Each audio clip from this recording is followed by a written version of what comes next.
It's the world's oldest colony in the heart of the Caribbean. It's been bankrupt for years and devastated by hurricanes. So why are rich investors storming in?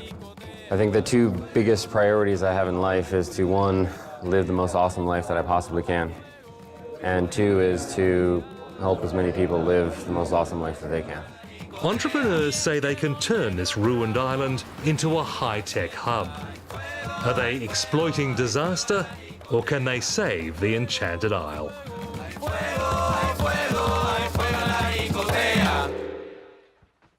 Que se puede vacilar, es que me enseña a complicar.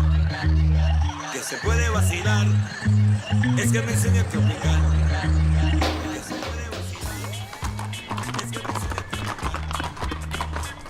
It was the worst storm anyone had seen. Hurricane Maria wrecked a third of Puerto Rico's homes and the entire power grid. As a US territory, their hopes of rescue rested on Donald Trump. We are praying for the people of Puerto Rico. We love Puerto Rico.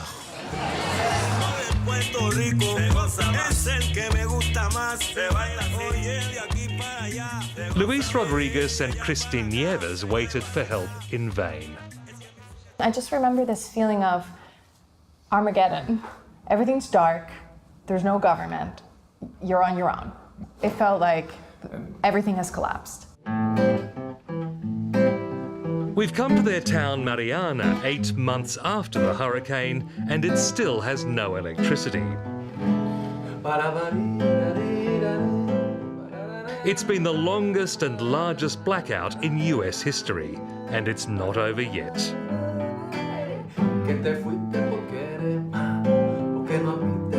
President Trump hailed the rescue effort as a triumph.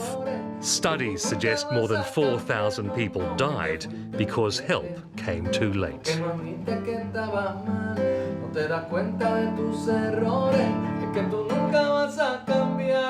The story that we've been passed from generations to generation is America is going to protect us, is going to provide. It's going to, when it matters, they can defend us. And then when it mattered, they couldn't get people here. I think it was a great moment of just a story collapsing. And that's very important and very powerful, because that's a story that we've been holding on for generations.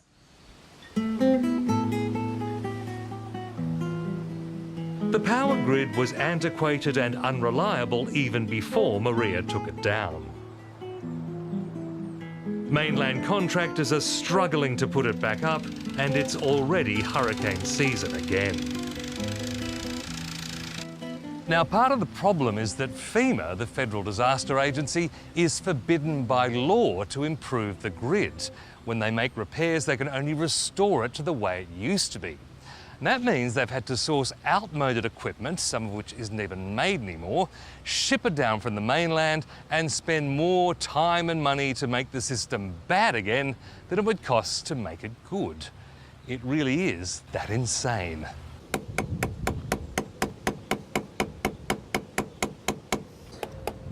Luis Rodriguez has given up waiting. A musician by trade, he's now an amateur electrician by necessity. He and his neighbours are putting up solar panels and installing batteries. Is the government encouraging people to do this or helping them? It's the country. They want to put a tax of 30% of every solar thing. You're kidding. Yeah. No, I'm not.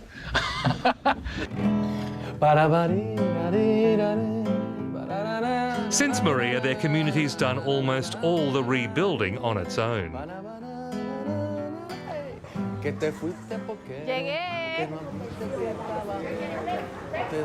Luis and Christine helped mobilise the town to clear roads, rescue old people and set up a community kitchen. At its peak, it was feeding 350 people a day, all thanks to donations and tireless volunteers. This looks great. I know, I know. Washington has actually stopped them buying cheap food from neighbouring Caribbean islands. For more than a century, all imports have had to come from US ports on US ships. So if we want to get an avocado from Dominican Republic, it has to go to Florida first. America has a 3.5 million captive market. We can't buy anything that is not from America. That's good for them. And that makes the prices more expensive? Mm-hmm. Yeah, everything is expensive here. Puerto Ricans are literally second-class citizens compared to mainlanders. After the US seized the island from Spain in 1898, Congress made it a territory, not a state. That means people here can't even vote for their president.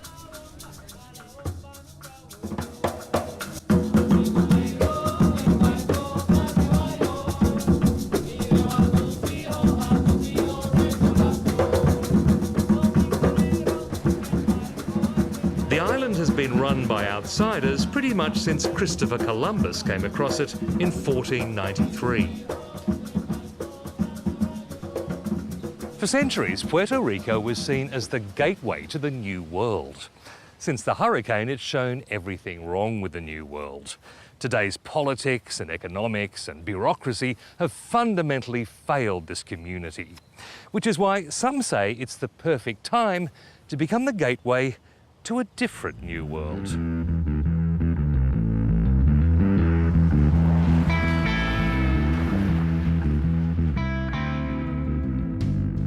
This is where Puerto Rico's next chapter might be written. The West Coast resort town of Rincon, surf capital of the Caribbean.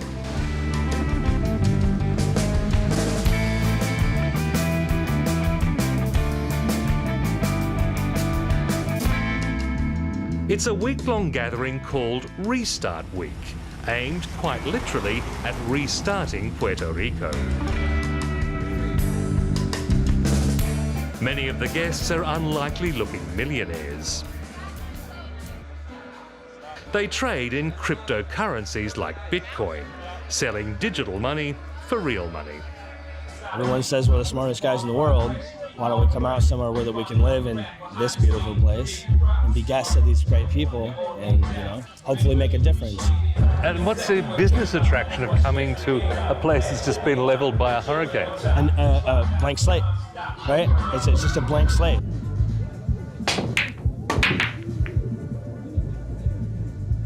They believe their technology can help replace Puerto Rico's broken infrastructure, from cellular networks to solar-powered grids. It's called blockchain, and the guest of honour is a self-professed blockchain billionaire. He's super famous, he's super wealthy, everyone wants his time. But what's really extraordinary about Brock is that, one, he's literally dedicating the projects that he invests in to be projects that are furthering the average person, not just the super rich. Right? His name is Brock Pierce. Sorry, I'm a little late. Once a Disney child star, he helped build up a global video company that collapsed in scandal. He recovered from that to make a fortune in cryptocurrencies. You surf? I've been surfing a bit over in San Juan. Yeah? So I gotta get, like, my surf game ain't there yet, but I'm inspired. Now 37, he's made Puerto Rico his new home. Hey there, Brock, how are you? Eric, thank you very much for talking to us. Great to meet you. His vision is to create a tropical Silicon Valley. Puerto Rico has the possibility now of being put on the map as a hub of innovation, and that's a wonderful thing if it works. Brock Pierce says he can bring serious money from the mainland. One of the personal skills that I have, and one of the things I can do to make a difference is I can bring the venture capital. I can bring the angel, investors, the mentors, the advisors, the co-working facilities, the companies. I mean, how many companies has anyone heard of that have raised venture capital in Puerto Rico? I'm yet to hear of one. Blockchain was first developed for cryptocurrency, but its applications go much further. For this blockchain gang, Puerto Rico's the perfect place to show what it can do. You know, has the internet changed our lives? You know, mobile phones changed our lives. The blockchain is something that is that transformative, but you don't need to understand it in the same way. Do you know how your phone works? Do you understand all the components and how they're made? You know, do you know how the internet all works? It's not just altruism or surf and sand attracting the tech crowd. The island is just a 3-hour flight from New York. The local government is offering huge incentives to stay. In the birthplace of Pina Colada, they'd pay just 4% corporate tax and 0 tax on capital gains and dividends. Most locals don't get what they're bringing. ¿Qué es blockchain? Blockchain. What is blockchain? What is blockchain is the question? What is what? Blockchain. ¿Qué?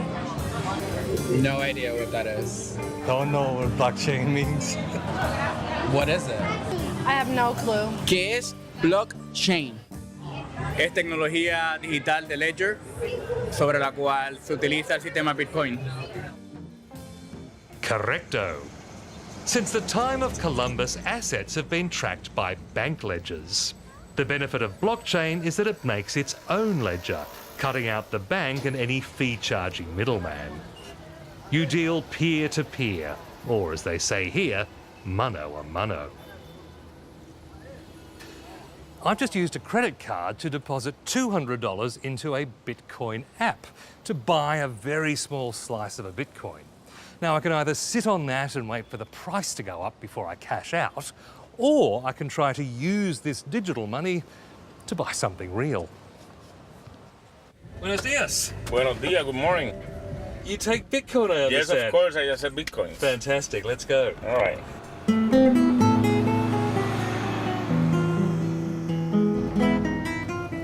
Jose Santana had to Google what Bitcoin was when a crypto trader first booked his taxi. Yeah, I had to Google it because I have no idea, and I have 1 hour and 30 minutes to figure it out because I tell the client a white lie. You know, it's like I accept cryptocurrency, but I didn't. So I had to figure out how to do it because they say maybe this is gonna be an opportunity for me right now. So maybe it's a. He downloaded a digital wallet. Now, every time he's paid in cryptocurrency, the software makes an encrypted record called a block. Each new block updates a chain of blocks, creating a reliable and transparent ledger. Okay, thank you very much. What do I owe you? So, sir, $29 in Bitcoins. Okay, this is my first time, so I press $29 and I press send. Yeah. Easy peasy. Yeah, easy. That system of secure, decentralised records creates huge potential for reconstruction. People could set up their own solar power grids and charge households for exactly what they use. Cuando a sus playas llegó, exclamó que hizo. They could eliminate corruption by tracking how every dollar is spent. And with crypto, they could avoid transfer fees on money sent from aid groups or relatives on the mainland.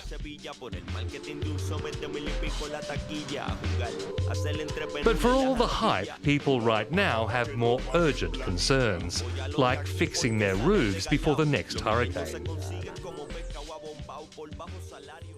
I felt it's nothing in the morning. Look at that, my home. I look at that, my eye. I don't see for the eye. But. This is already one of the poorest places in America. But while the rich are getting tax breaks, the poor are getting squeezed. Healthcare costs are rising, pensions are being cut, workers are losing their benefits. University fees are going to be more than doubled, and literally hundreds of schools are being closed. This is harsh economic medicine people here see as poison.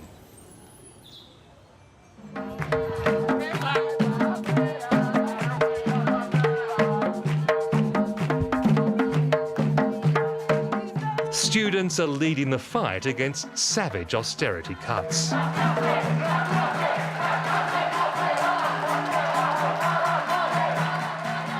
University of Puerto Rico is losing $200 million.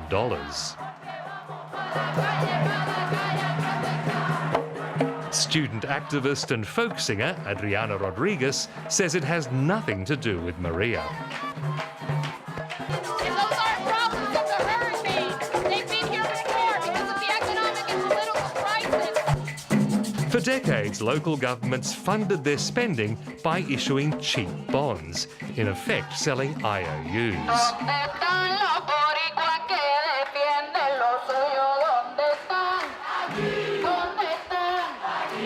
The tab is now running at $72 billion, and the US Congress has ordered Puerto Rico to slash the debt. That's a debt that we didn't create. When I say that we didn't create, I'm talking about the people, the students, parents and teachers, and it was politicians in power with these corrupt practices that got us into that debt. And I would even say that banks in the United States, knowing that we didn't have the capacity to pay them back, loaned us the money anyway, in sort of this plan to keep us in debt.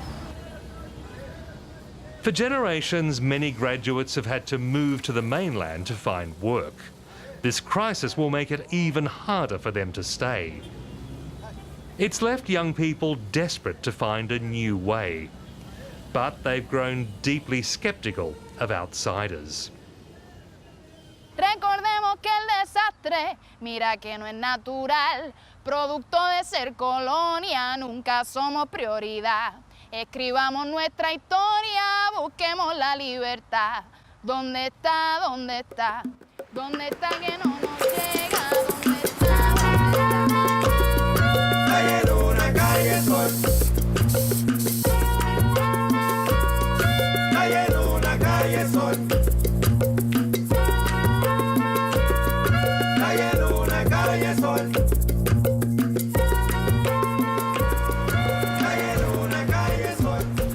It's the main session of Restart Week, a listening day to hear what Puerto Ricans think. The blockchain gang knows local support will be crucial if they're going to turn this into a blockchain island.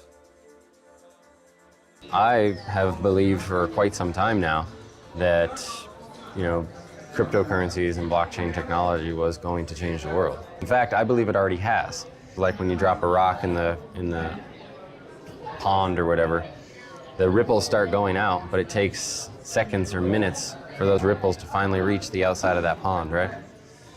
And so, the blockchain has already rippled reality. It's already rippled reality, and reality is changing before us. The mood around the resort bar is upbeat, but there's trouble looming in paradise.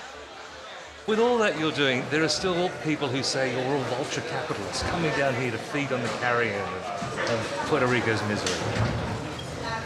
They haven't met us. Hang out for a moment and you should be able to tell instantly that that's not our intentions. Does it annoy you when that happens?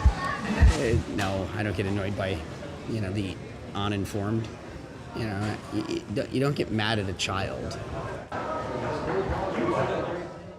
We're here to support. We want to understand the challenges, what you have faced, and how we can help make the home affordable for you, for the land, and help bring our tools and guidance, but to support with.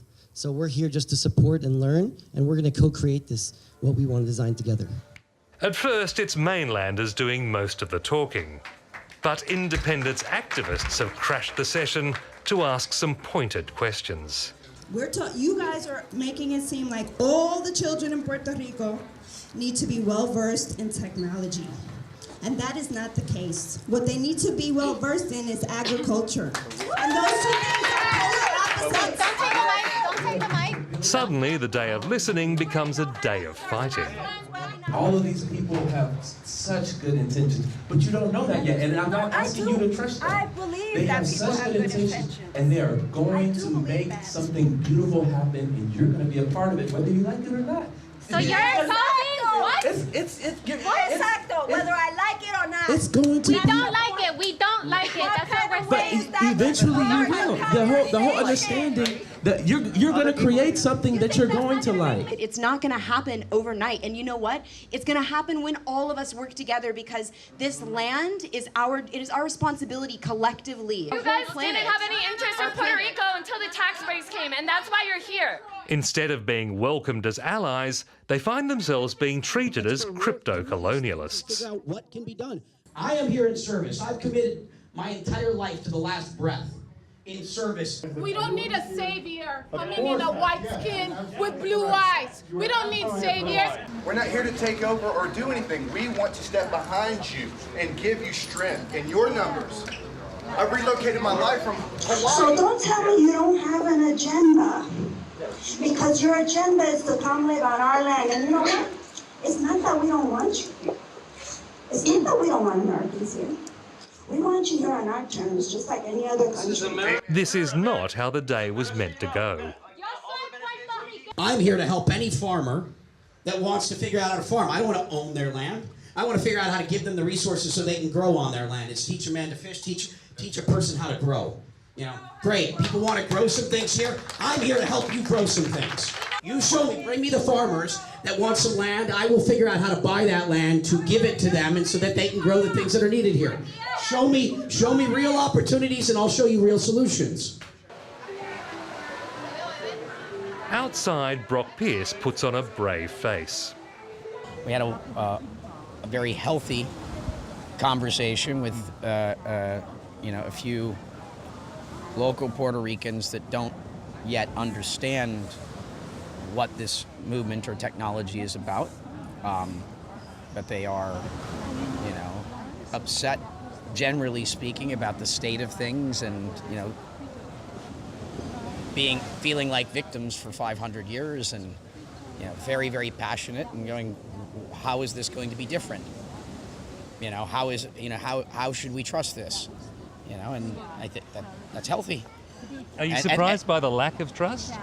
No, not at all. I mean, for 500 years, this place has, been taken advantage of. So, I mean, I think that's where Puerto Ricans should start. They should start skeptical.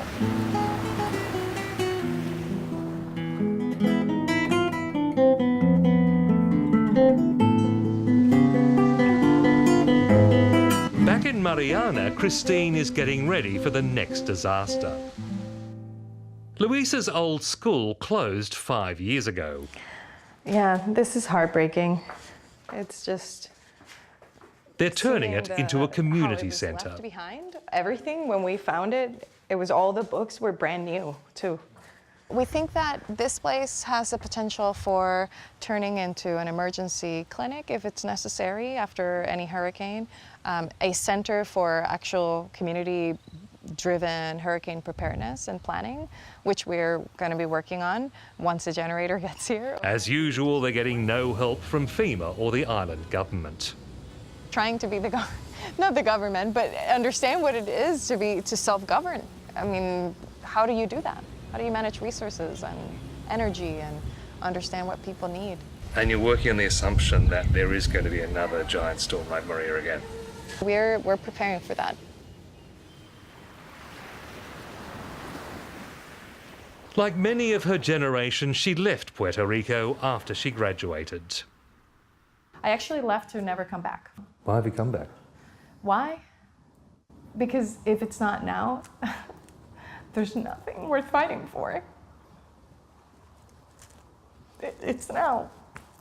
We are at a crossroads, and we'll look back at this moment, and it's either going to be a beautiful place that we've always dreamed of or not.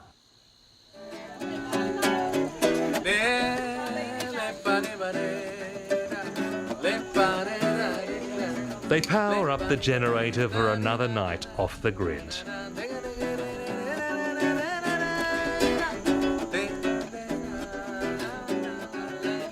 The much-hyped blockchain may one day help rebuild Puerto Rico. But that will depend on local people being willing to embrace it. The age of outsiders telling them what's best are over. Que en la calle todo es un bembé, bele, bele, bele, viva barrio ya la gente va desangrando su casa y su fe. Oye, y aunque la cosa está dura, nos la arreglamos para estar muy bien.